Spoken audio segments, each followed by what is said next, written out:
Apéndice 1. El legado de la psicología profunda. El enano ve más lejos que el gigante cuando puede montar a hombros del gigante. Escribió el poeta Coleridge. Lo que Coleridge dice de los poetas se aplica también a los psicoterapeutas. Cualquier terapeuta moderno en ejercicio hereda de una riquísima tradición de sondeos e investigaciones de la psique y el alma humanas. Todos estamos en deuda, más de lo que pensamos, con los gigantes del pasado: William James, Freud, Jung, Adler, Reich, Moreno, por no citar sino a los más conocidos. Obviamente queda fuera del alcance de este libro el resumir sus diversas aportaciones, pero será útil mencionar con brevedad algunas de sus grandes ideas que informan la terapia de vidas pasadas. Psicología profunda es el nombre que suele darse al estudio de los procesos inconscientes que tienen lugar en la psique, en contra de la creencia popular de que Freud descubrió el inconsciente allá por 1900. Existía ya a lo largo del siglo XIX toda una corriente de investigación clínica del inconsciente basada en la hipnosis. Por aquel entonces se estudiaron ya muy a fondo la personalidad múltiple, el sonambulismo,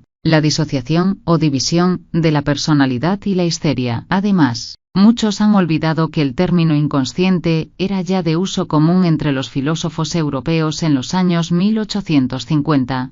Podría decirse que el verdadero fundador de la psicoterapia moderna fue Franz Anton Mesmer, 1734-1815, a quien citábamos brevemente en el capítulo 3. Aparte de descubrir, en estrecha colaboración con su asociado el marqués de Puységur, el empleo terapéutico de los estados de trance o sueño hipnótico, Mesmer lanzó la hipótesis de la existencia de un fluido magnético universal que, al quedar bloqueado, acarreaba la enfermedad o la pérdida de la vitalidad psíquica. Esta idea fue desarrollada un siglo más tarde por Freud en su teoría de la libido o energía psíquica que, al reprimirse o relegarse al inconsciente, lleva a la neurosis y la depresión. Mesmer y sus colegas observaron también que, como parte del proceso de su cura magnética, podía llegar a ser necesario que el paciente experimentara una especie de crisis terapéutica, desahogando emociones y pensamientos hasta entonces refrenados. Hacia finales del siglo XIX esto era ya generalmente aceptado en el tratamiento hipnótico y designado por el nombre de método catártico.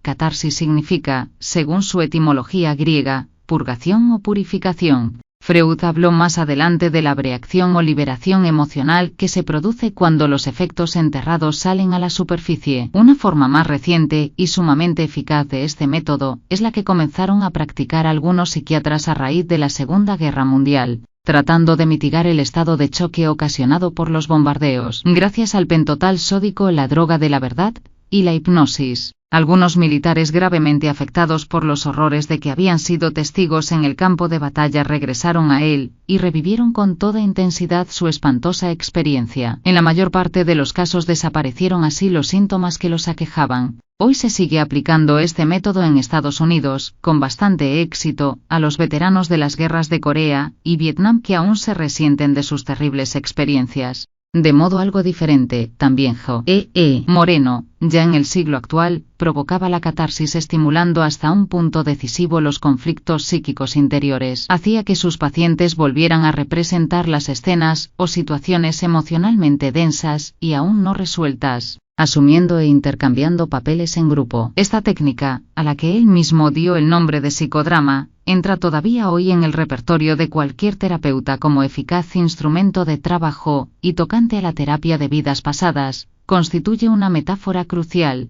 Aunque Freud no fue, pues, el descubridor del inconsciente, lo cierto es que sus observaciones sobre la interacción dinámica entre los procesos conscientes e inconscientes hicieron de él un personaje clave en el desarrollo de la psicoterapia, viendo en la neurosis el resultado de una negación o represión de profundas e intensas corrientes en la vida emocional e instintual del individuo. Dejó de interesarse principalmente por la tendencia a idealizar la mente racional y se puso a estudiar a fondo, como nunca se había hecho hasta entonces, los principios energéticos del inconsciente mismo. En primer lugar, Freud introdujo la asociación libre de ideas como método preciso para captar los modos en que el contenido del inconsciente se infiltra, como lo hace sin cesar, en la conciencia misma. Al fin llegó a percatarse de que cuando a los instintos primitivos e impulsos emocionales, deseos íntimos, cólera, apetito sexual, sentimientos de venganza, etc., se les niega el acceso a la conciencia civilizada, no desaparecen, sino que continúan llevando una vida psíquica totalmente autónoma en el inconsciente. A partir de aquí se produce un drenaje energético del sistema consciente, lo que da origen a las depresiones, neurosis de angustia, fobias, etc.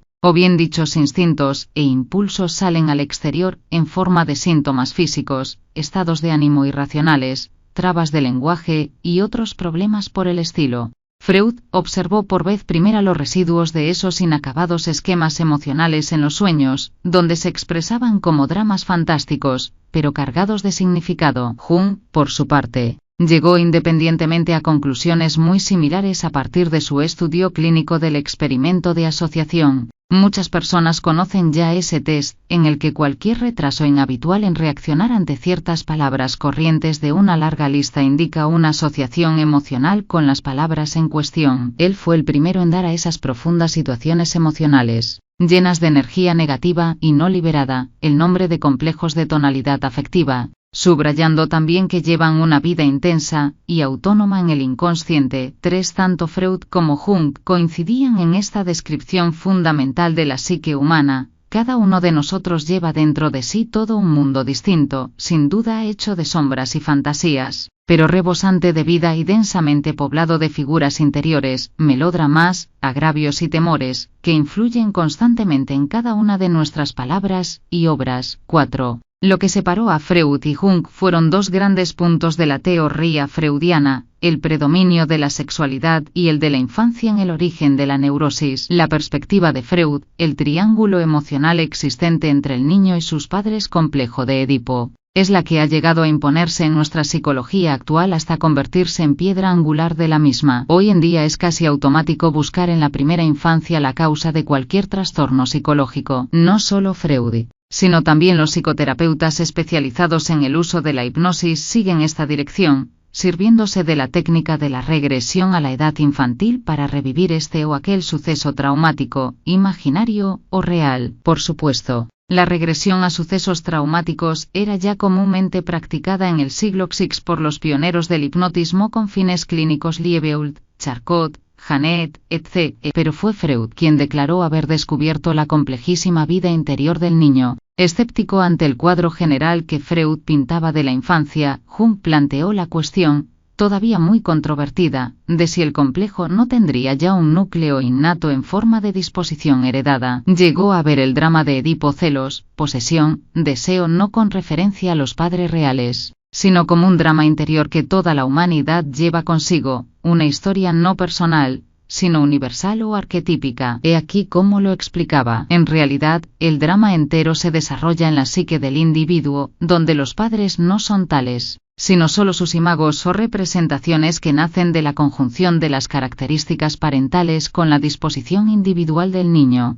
El propio Freud, contrariamente a las tentativas de algunos de sus seguidores para introducir una cuña entre ambas escuelas, llegó a conclusiones sorprendentemente similares y me parece muy posible que todas las cosas que se nos cuentan hoy en el análisis como fantasías fueran sucesos reales en los tiempos prístinos de la familia humana. Si diferencias hay entre las dos escuelas, no se refieren tanto a los precisos orígenes de los complejos como a la jerarquización de estos últimos. Freud y sus sucesores querían reducirlo todo a los complejos parentales, mientras que Jung arguía en favor de una gama mucho más amplia de complejos que constituían la raíz de los trastornos psíquicos. Descubrió que al examinar el inconsciente, se encontraban allí no solo imágenes de padres e hijos, sino también de héroes, tiranos, esclavos, reinas, mercaderes, embaucadores, cortesanas, víctimas, inocentes, sacerdotes, generales, señores, campesinos, etc. Cada figura es un complejo personificado que anima los melodramas internos de nuestros sueños y fantasías, y les comunica tanta energía como los recuerdos que nos han dejado nuestros propios padres. Según las observaciones de Jung, los dramáticos episodios escenificados en el inconsciente por nuestros complejos no se limitan a reproducir la historia de Edipo, sino que reflejan también muchas de las historias universales transmitidas a la humanidad en mitos, leyendas, cuentos populares y formas diversas de literatura. Un hombre podrá sentirse internamente acosado por un devastador sentimiento de culpabilidad, como el héroe griego Orestes a quien perseguían las furias. Eliot se sirve de este arquetipo en el drama que lleva por título The Family Reunion. Otro tendrá que seguir emulando a tal o cual héroe arquetípico para probar su propia virilidad. Héroes reacios, desde Hamlet hasta el Marathon Man de Dustin Hoffman, han encarnado con frecuencia este tema mítico. Una mujer cuya hija abandona el hogar para irse con un hombre desconocido experimentará la cólera y el dolor de la diosa griega Deméter, cuando Hades raptó a su hija Perséfone. Y la vida de otra mujer podrá estar enteramente entregada a las aventuras amorosas con hombres poderosos y fuertes, a imitación de las historias de Afrodita, o Venus, la diosa del amor. En definitiva, pues, Jung vería en la neurosis del hombre moderno una especie de castigo por no hacer honor a esos grandes poderes que dominan nuestra vida desde el inconsciente. Los dioses, decía, se han transformado en enfermedades. Solo poniendo al descubierto los modelos arquetípicos que se esconden tras nuestras historias personales seremos capaces de liberarnos, hasta cierto punto, de la fatídica compulsión de los dioses. El poeta Keats escribió que la vida del hombre, bien entendida, es una continua alegoría. Esta es la noción buscada hoy por la psicología de Jung y su fecunda sucesora, la psicología arquetípica de James Hillman. Hillman estima que solo una psicología fundada en la comprensión del modo en que las imágenes arquetípicas informan toda actividad cultural y creadora, arte, ciencia, religión, política, filosofía, puede hacer justicia a las múltiples realidades que englobamos en el concepto de alma. Para él, como para Keats, el auténtico fin de la psicología es el de fabricar almas. Fin de esta parte.